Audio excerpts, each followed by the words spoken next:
Tend to be tough. I'm actually. Hello, and welcome to another edition of the Octopus Movement podcast, where we celebrate the extraordinary multipotentiality of nonlinear thinkers and their undeniable impact on the world. I'm your host, Aidan Gillenbruns, and today I'm joined by Laili Reinders. So sorry. I promise I'll get it right, and there I go. Laili Reinders, who is multipotentialite and dance aficionado, who has brought the one and two person dances for the last 20 years, has been teaching them all over the world. As a founding member of the Octopus Movement, Laili's tentacular suckers all over the group's powerful vision. Linear meets nonlinear, the human mycelium grows, unsolvable solved, and sustainable future blooms. So they say that it takes two to tango, but not if you're Laili Reinders. I swear to God, I'm going to get it right one day. Laili Reinders. Laili, when did it first occur to you that you might be a non-linear thinker? Well, quite late, actually. That was a bit of a bummer to me. So I actually found out, I think only about like 5 years ago, I started to suspect that it might have to do something with a different brain. And what were the clues that made you think, maybe my brain works a bit differently here? There was a point, most of my life, I've been a lot in social pleasing response. Okay. So really like, reacting on everything outside of me. And so at some point, I got tired and I started getting burnout. So my all my systems were shutting down and I didn't understand. And it took me like, I think 3 years to go into like a deep diving journey to like understand myself, what was happening, why was everything shutting down. And in the end, I realized that I have been living my life really wrong for my systems, approaching life and being in the wrong environments to actually, be balanced in the systems. And yeah. So that can be a really difficult thing for multipotential and nonlinear mind and brains to figure out why it or how they're different and what they actually need, because with different things all spinning around in different ways at the same time, it can be a really difficult thing to unpick and unpack. So what did that journey look like for you? What was that 3 years of discovery like? It was dying multiple times and going through your own health. Okay, sounds. I think I explained to people like because I always felt I was different, but I was from start in an adoptive family. I was put in a box. Of course, I was already, the A literal rooted. box or a metaphorical box? No, metaphorical box. Okay, just checking. Yeah, so you come into this family, which is not your own country, and it's not your Okay. own kin, right? And then they were, I had bad luck that they were quite violent in communication, and also physically violent. So I didn't dare to express myself at all because of my upbringing. So I was just functioning like, oh, I'll just do whatever everyone says so that they won't leave me again, abandon me again. I had serious abandonment issues. So that's actually what drove me through my life, and that's why I found out so late, actually, only when I crashed, that I had to start feeling and coming home in my body. And dancing actually, without knowing, opened already up a lot of doors for me, because I went unconsciously through blockages in my body that in the end, I started to notice that my character, my expression was changing. I was this wallflower all my life, and I didn't dare to speak when someone asked my name. I was like, and I just froze all the time. So dancing just and starting to teach, even though I was scared to death to do it. It helped me open up, and in the end, by just doing like authentic movements, then I came into a level where I started to express more. And that's when it hit me. I was like, this is interesting, how this works. So it sounds like almost although you were living and unable to express all of the different multi-potential aspects of yourself, somehow your body knew or was able to connect with a form of expression that got you through your Yes, unconscious blocks. because You almost kind of, it was almost your brain kind of finding the solution for you, even though you didn't know it was a solution at the yes, time.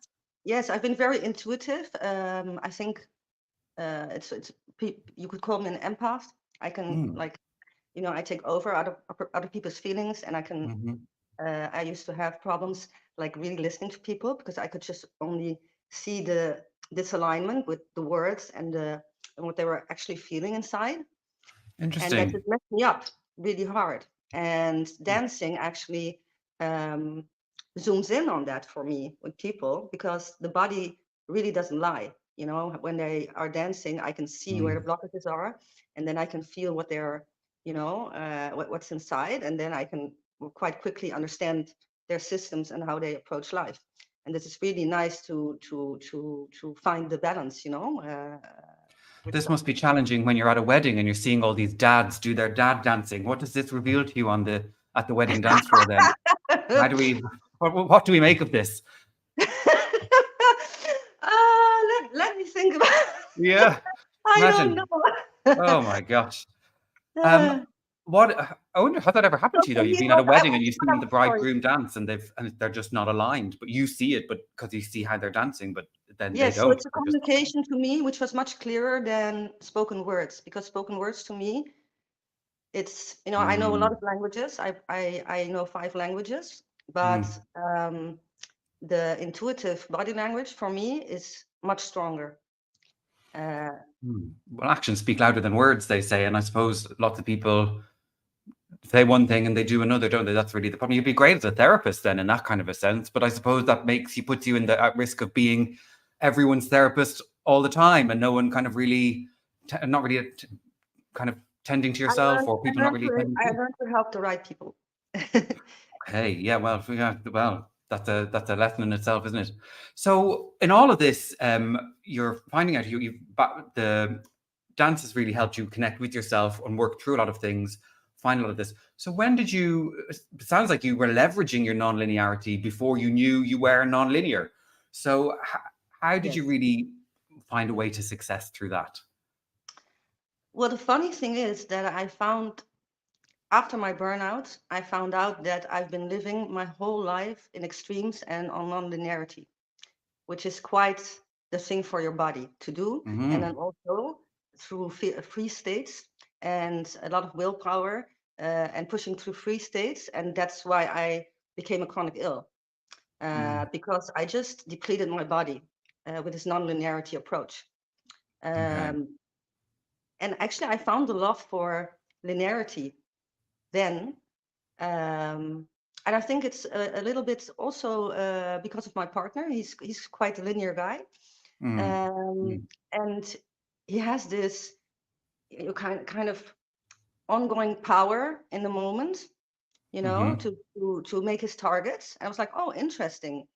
And then I start to understand what linearity gives you and the boxes. It gives you a lot of power actually, because Yeah. it takes way less energy to approach something in a box and on a script. Yeah, and I suppose when your energy is concentrated on one spot or all directed in the same direction, it kind of has more impact when it hits.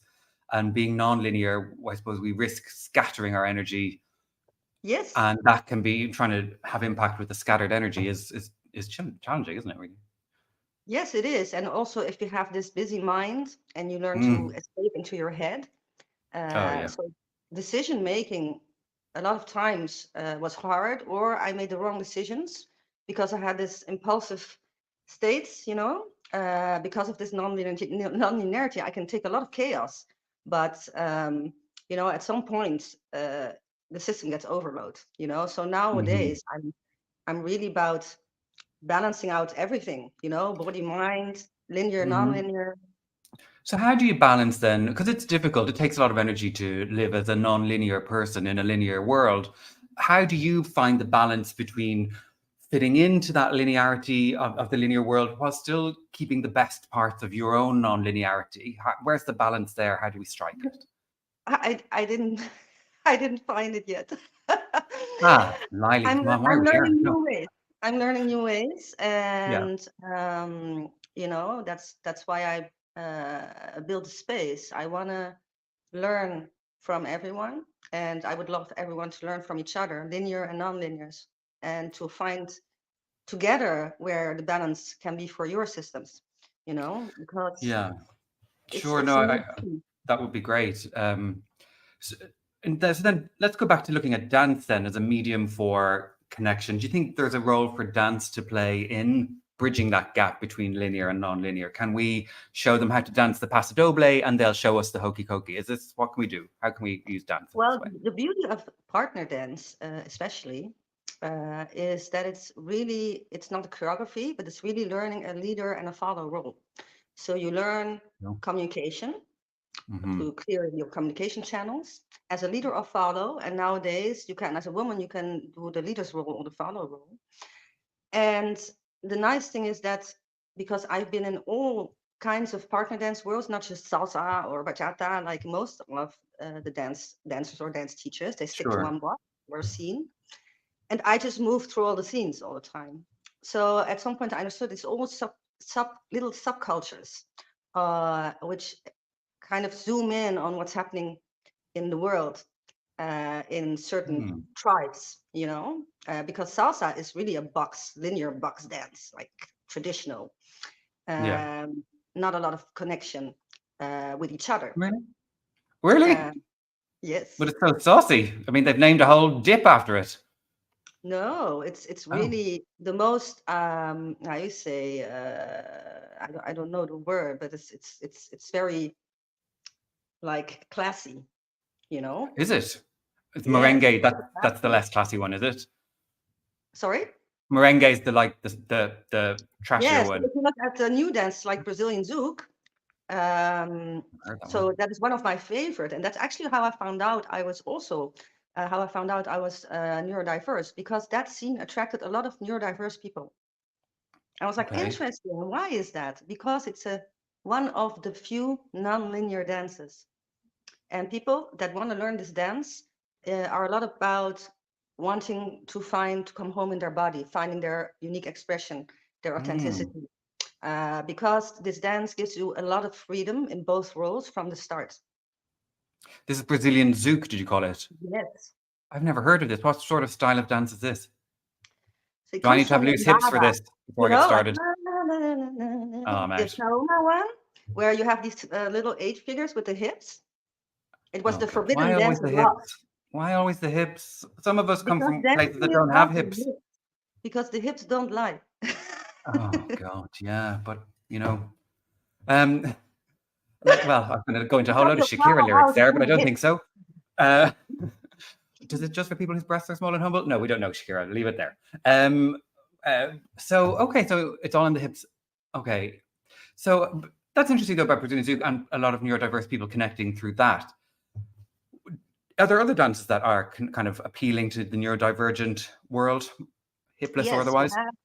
have bachata, but like the newest form, bachata sensual, they call it, which actually has a lot of overlap with Brazilian Zouk. They actually took the bachata authentic form and added elements of Brazilian Zouk into it. Okay. Okay, and is this another one with the hips? These all sound like very sensual. You said it's sensual. Are we learning from dance that neurodivergent people have a larger libido than non-neurotypical people? Is I this what we've don't think learned? Oh, okay, fine. We just prefer those dances. Okay. so. So, can dance then really help us connect as linear and non-linear people? Does it really help and grow that kind of human mycelium?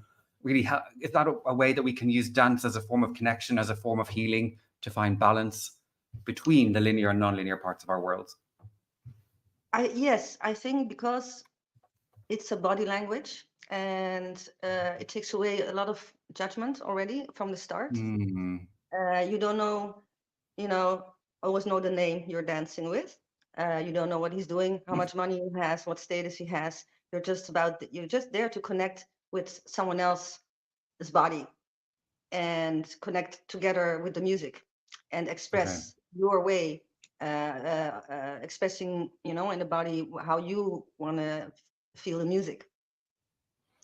Yeah. And because that is so non-judgmental, it opens the mind to listen more and to connect more. Absolutely. No, I totally get that. And I think the power of music and kind of performance is really important for neurodivergent people. Not about me, but I'm very sound hypersensitive. I've got ADHD and very easily distracted when I'm out and about. But I have to wear music, I have to wear headphones and listen to music, and I pretend. And I didn't know that this was a neurodivergent thing until they told me. But I thought everyone did it. But I just walk along pretending I'm in a music video, and if I don't do that, I'll end up in the shop and I'll be doing something else. But if I'm focusing on that I'm in a music video, then I just end up where I'm supposed to be. So if I'm coming up the escalator on the tube in London, I'll just pretend that it's part of like a little 80s synth pop little segment. Yeah, just living my best life. There you go. So what unsolvable problem then? It sounds like dance has been really key for you and helped you understand yourself, help you understand other people. Part of the octopus on multipotentiality is about solving the unsolvable. So what unsolvable problems has dance solved for you, and what unsolvable problems could we help it solve for them? Well, if it solved it, it wasn't unsolvable, right? I'm not getting. Who knows? I'm sorry. It's your founding vision. No, but well, I suppose it's an approach. It's by taking No, our actually, approach or taking you an are right, alternative. because it was kind of a thing where I thought, is this achievable? Because in the dance world, a lot of times it's about selling and it's about ego, and I noticed that it was hard for organizations to work with each other, to collaborate, and just do a knowledge transfer without being out for money. And I'm someone who has always worked from passion. I never liked money. I just want to do what I like, and I would rather kind of do energy, how you say that, exchange, instead of having to deal with money. But of course, we live in this world where it's about money. But I still thought, when I was in Maastricht before, I lived in The Hague. I already built a community there for salsa, and I was collaborating with most people there. And then when I came to Rotterdam, The Hague, then I heard from everyone like, no, I don't collaborate with people. No, it's not possible. No, I'm not trying this anymore.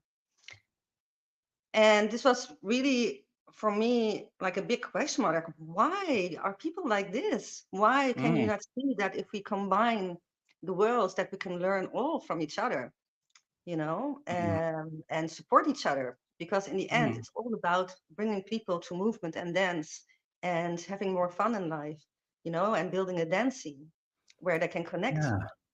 Sort of So like we want to have like a flash mob, but like not a flash, but an actual existential flash mob almost, where just a couple of people started and by the end everyone joins in, and we may not have known the dance to begin with, but we just pick it up and and by the end we're all dancing the same thing. It's kind of like that? Yeah, exactly. Yes, we have one that'd body. be great, wouldn't it? One and the same. How do we make that happen? How do you make a flash mob like that happen, Laili? That's your Well, homework. actually, there's this guy who came close with his "What's Your Best Dance Move" movie thing. He went all over the world and then was dancing with everybody and showing everyone his best dance move. I love that guy. So it should be possible What's like your that. best dance move? Well, my best. Oh, I'm not sure. It's not. You have to look on my website. Okay. choose your favorite. That's better. Okay. I'm trying to think what my best dance move would be. I don't have a best dance move. I I don't think it do would just be dance like moves. I the just point and move wave. the move. I've entered the region of dad dancing myself. This is why I think I keep bringing it up. I think I'm in that age bracket now where I'm definitely dad dance. I used to be so good, and now I'm just, the music's so loud. Anyway, I do you know be my Champa's dad dancer? first dance move. I can show you my first dance move. Yeah, go. Yeah, ready? Yeah, yeah.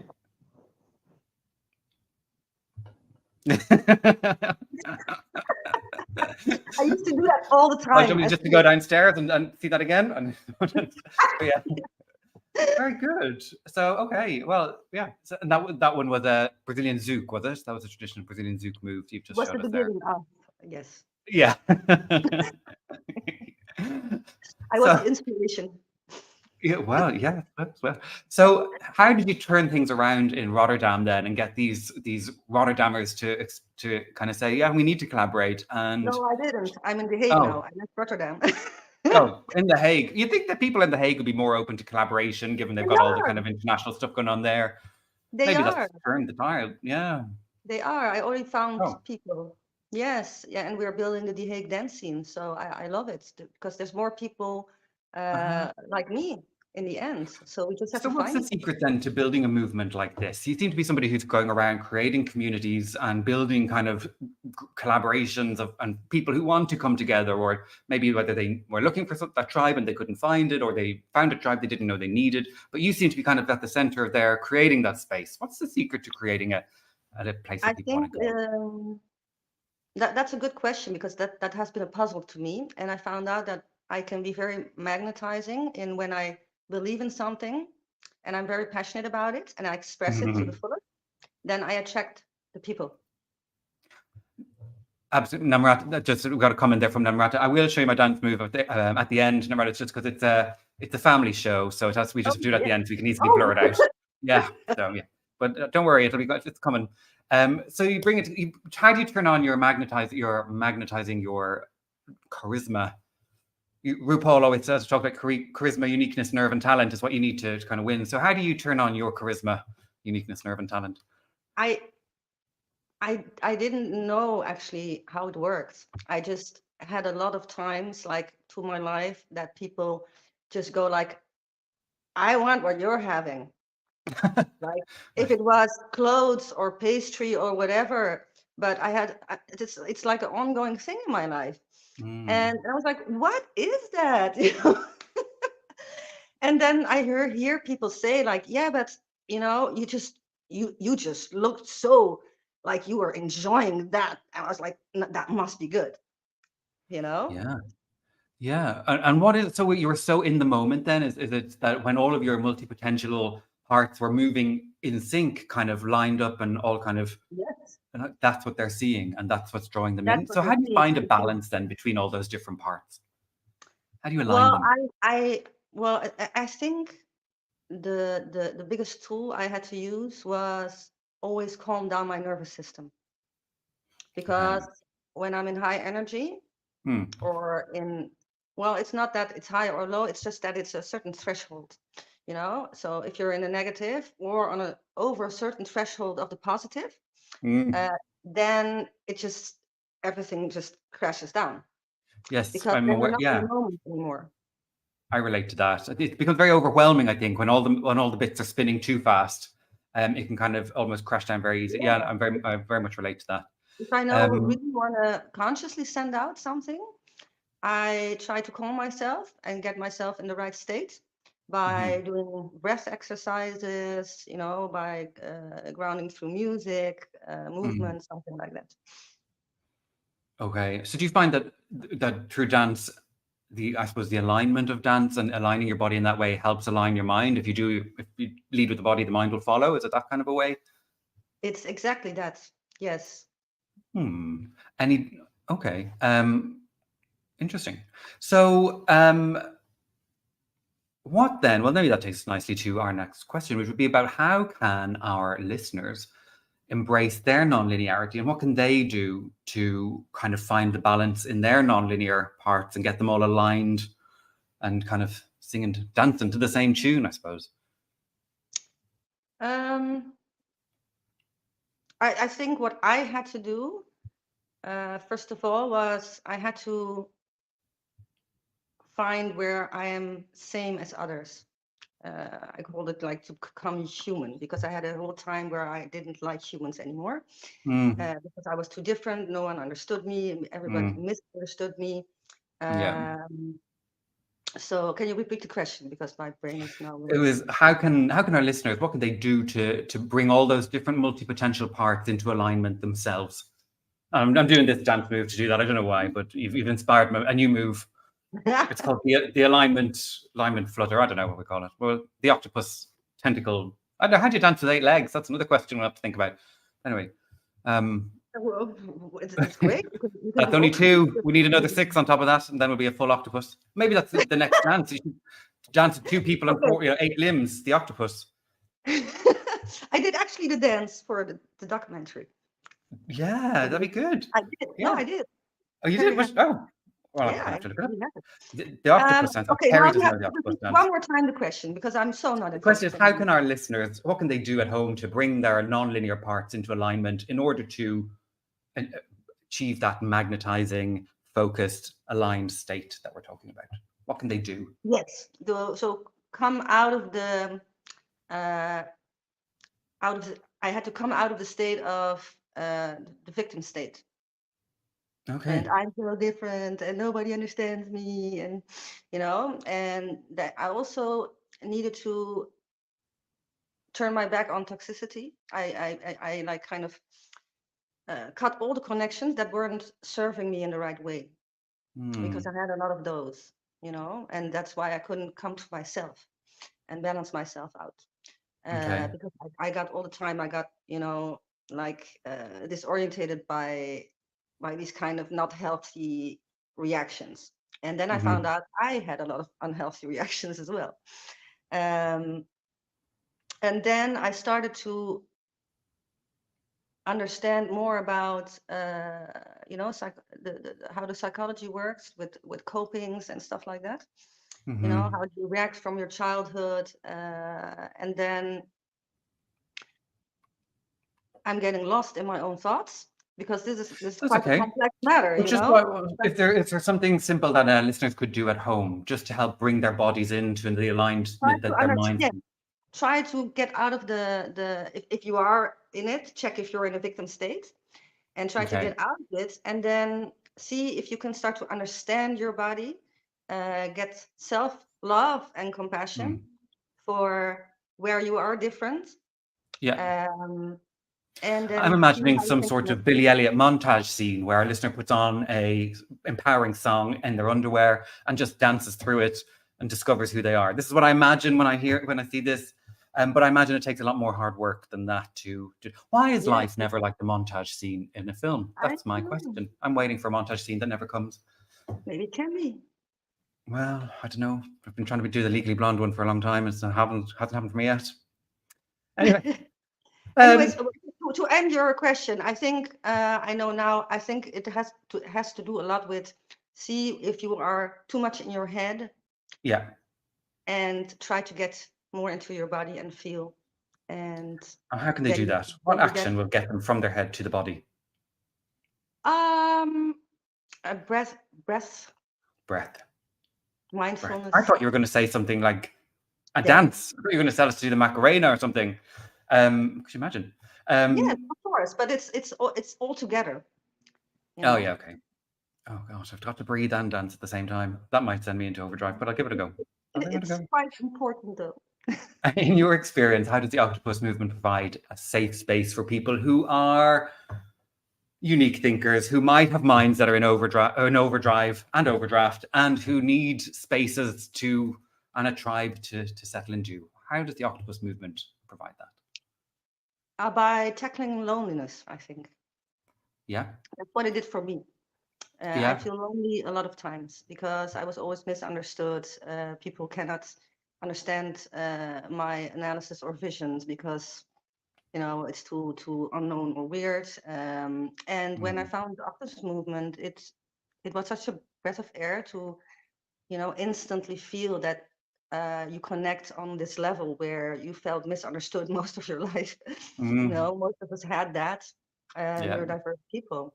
And just because of this connection there, I think it already tackles a lot of loneliness, Yeah, no, I totally understand that.